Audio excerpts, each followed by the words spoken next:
Hello everybody, this is Ferrari GT7 and welcome to the episode. I do apologize for not posting any content for the last couple days. As you guys don't know, I've been having a very strenuous work week, working 12-hour shifts, feeling pretty worn out and tired. But thankfully for today, I got ourselves a new episode doing a combo build with the Ferrari GTO at Tokyo Expressway. I'll show you guys the quick build with that car. And after we get done with that particular build, we're going to switch gears and go back to Sardegna and be using the Group 2 NSX Concept. So hopefully by the end of this episode, both these builds will be very helpful, very useful for you to use in your daily grinds for credits in the game. So without any further ado, let's go ahead and jump into the episode. So starting off with the car, how to get the Ferrari GTO. Is right now at the NSX car dealership. I took a quick sneak peek.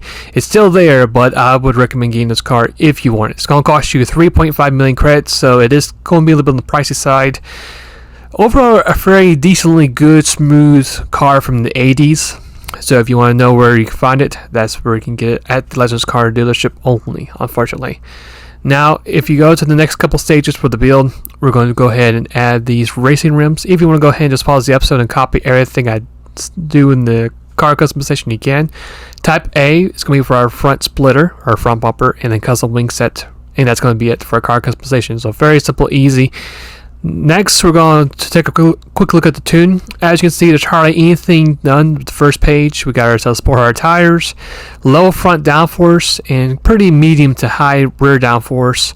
Fully customized manual transmission set to 340 kilometers for our top speed. And like I said, that's going to be it for the first part of the page. Now, the second page is going to be a bit more than it's going to be on the first page. So let's go ahead and move over to the second part of the page, and you'll see that we put a couple more parts here and there on the car. But I would recommend going to go ahead and add both weight reductions, because if you add weight reduction stage 2, it really exploits the PP and makes it kind of buggy per se. But I recommend you guys want to go ahead and just pause the episode, get all the parts you need, and you should be good to go for this race. As we get started with this race, this Ferrari is going to be very quick. Matter of fact, I could probably be confident, let's say it could potentially be just as good as a stock F40 or something very similar to that. If not, maybe just a little bit behind, but not by a whole lot. The car, really good speed, really good acceleration thanks to our Ferrari ultra light body weight. Our car just barely pushes over the 2,000 pound mark, so your car is going to be very super light compared to the rest of the field in this race. You can see we're already right behind the rear bumper of the GTR. Now, one crucial thing about the car is two things. Make sure you're at the right gear at the right corner, and make sure you stay on the race line. If not, what I found out for this car is that if you find yourself outside the racing line, the car tends to be tight, which is kind of interesting of how it works. So just try your best to stay on the racing line at all costs, and you should be good to go. As you can see, we go through the couple of corners, got ourselves a good run on the WRX. We can get ourselves a little bit of a slide right there. Thankfully we saved it. Make a little bit of a little contact on the WRX, but despite that, we're going to keep going. Find ourselves right behind the RX-7 and the old Supra. And like I said, surprisingly, this car, very, very quick. Might have a little bit of interest in handling mechanic, but once you do get used to the car, of how it drives and how it feels, the car is just very, very quick. As we get ourselves a good apex, you can see the front two in front of us are racing pretty quickly, very aggressively as well. Now we all know what's going to come up this next car. We got ourselves a quite good run. We're going to back off smartly though, and just wait for these two to fight out. And you can see the Supra actually, I believe, got hit by the RX-7. We're going to go side by side, make some contact with the RX-7, get ourselves a much better exit, since our car is a lot lighter, and just have really great momentum as we get out the corner, and easily get ourselves into P2 right at the end of the first lap, very comfortably to note as well. So first lap is going to be a very decently quick lap overall. It's going to be a 2:18.5, and as we end up lap 2, as you can see the speed difference, our car has a lot more speed, especially in the straightaways compared to the Honda. We're going to make a move on its right side, easily taking away from the lead. And from that point on, we never looked back and basically kept pushing our way through. Fast forward to lap number 6 is going to be our hot lap for this track. So I really recommend you guys watching this hot lap, and then I'll see you guys when we get to our pit stop.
Now, as you guys saw, as soon as we start lap 7, we're going to go ahead and move our fuel up to number 6. As we cross that last final checkpoint, we matter of fact did save enough fuel. We're going to move it back to number 1, and we do make it safely to pit road without having to coast in pit road. So, really good execution of saving that fuel to when we really needed it.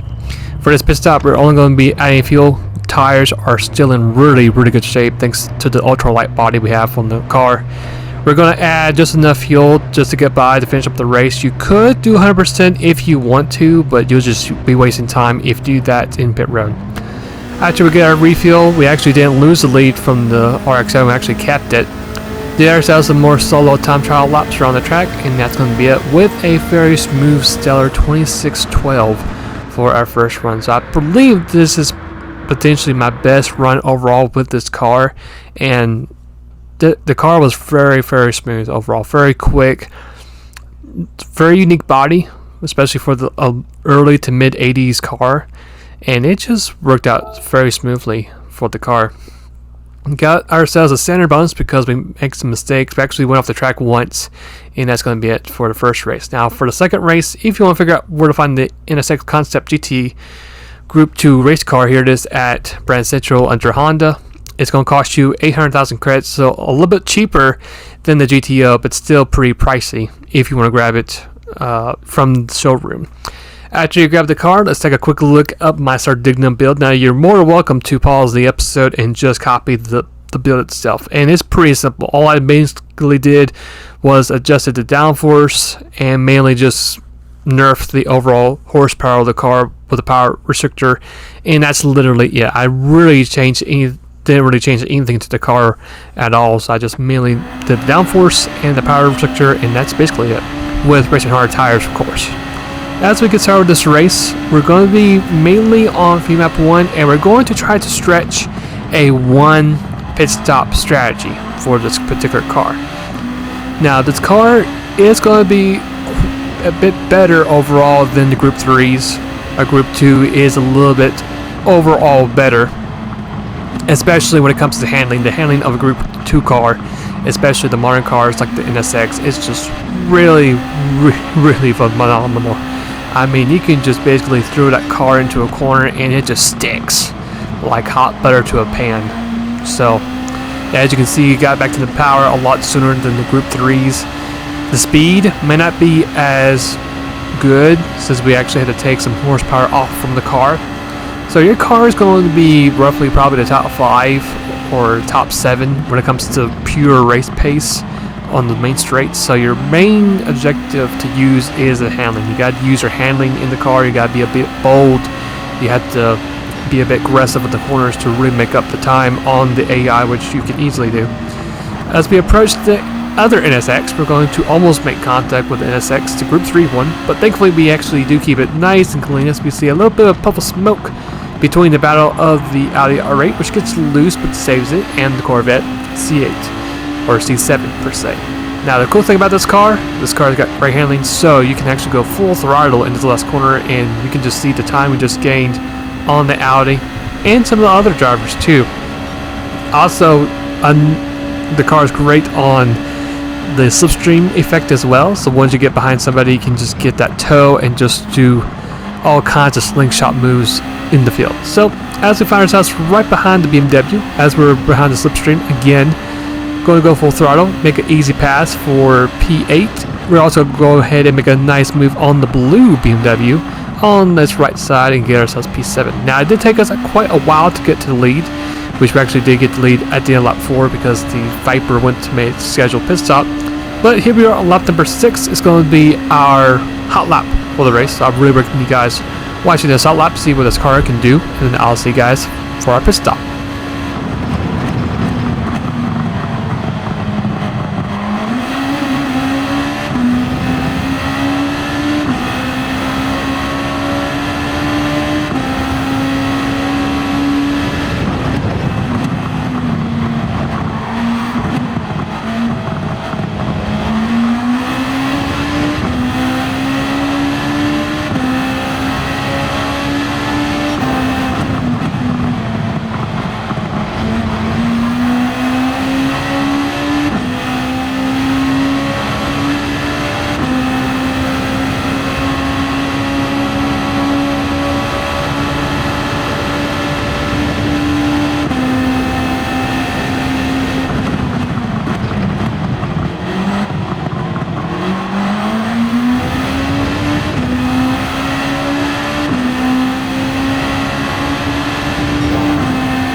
Alright, so here we are on lap number 7 for our one-only pit stop. Now we are going to be close to 50% through the race, which means when we begin on lap 8 to the end of the race, we have to be a little bit more conservative in our fuel output. We got to actually have to save some fuel. But for this pit stop, of course, we're going to go ahead and get ourselves just a refuel. The car's tires are in really good shape. We're going to bypass changing any tires whatsoever. Just like we did with the first Tokyo race, just refill the car with fuel all the way up to 100% and we'll be good to go.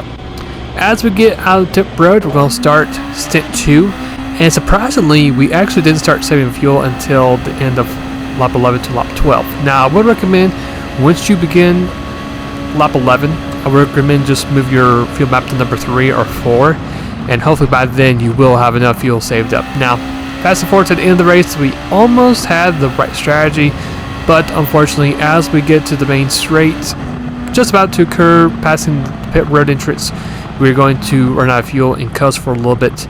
But despite that, that's going to be it for our run, which I thought overall was pretty decent.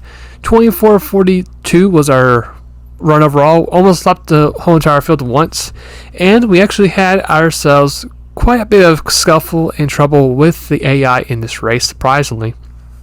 So if you do this race, just be careful with the AI because sometimes it can be a little bit pesky.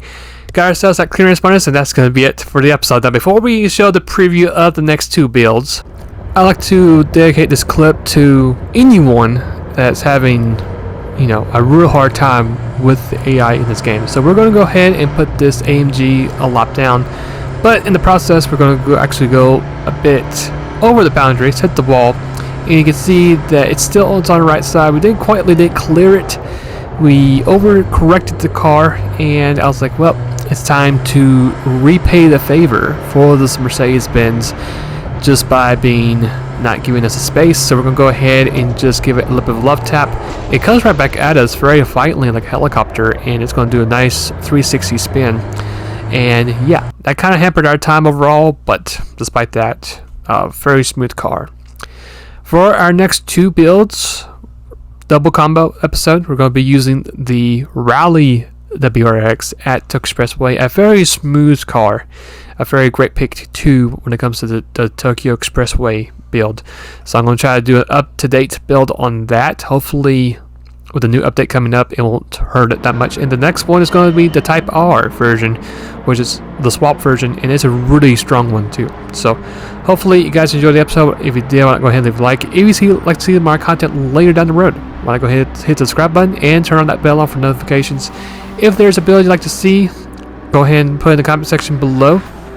And with that all being said, hopefully you guys have a great rest of their night, where it might be, and I'll see you guys later, and take care.